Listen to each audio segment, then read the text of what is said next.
Dames et messieurs, Flash Info vous donne des informations sur l'actualité. Acclamé dans une salle conquise, Ousmane Sonko s'installe dans son nouveau fauteuil, celui du président de l'Assemblée nationale, lui qui était Premier ministre il y a encore 4 jours, devient désormais le maître du jeu parlementaire.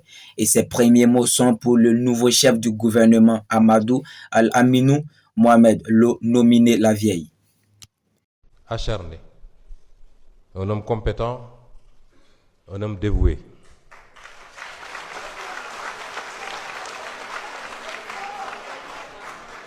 Même si par ailleurs,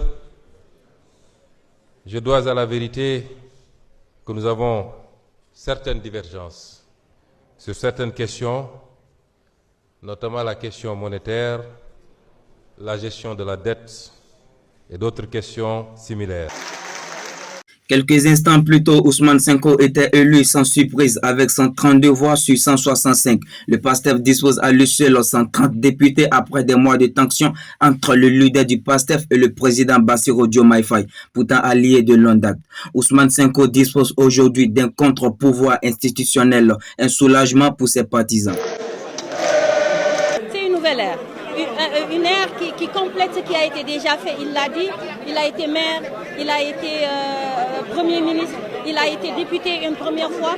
Aujourd'hui, il revient avec cette expérience, cette capitale expérience, pour jouer son rôle pleinement, c'est-à-dire le rôle de contrôle du pouvoir.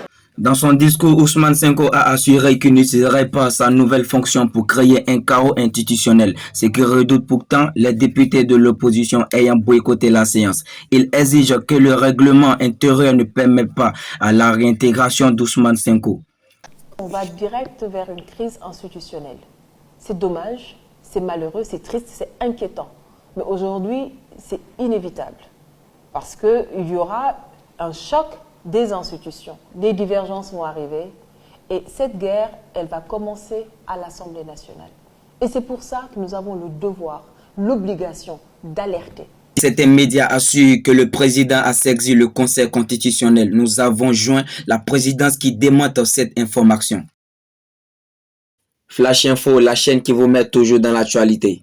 Énorme déclaration du président de la France, Emmanuel Macron. Aujourd'hui, c'est un avertissement impératif. Si les autorités africaines refusent de coopérer, nous prendrons des mesures radicales. Vos richesses resteront gaspillées et la France votera une loi sévère. Tous les immigrés seront renvoyés dans leurs différents pays.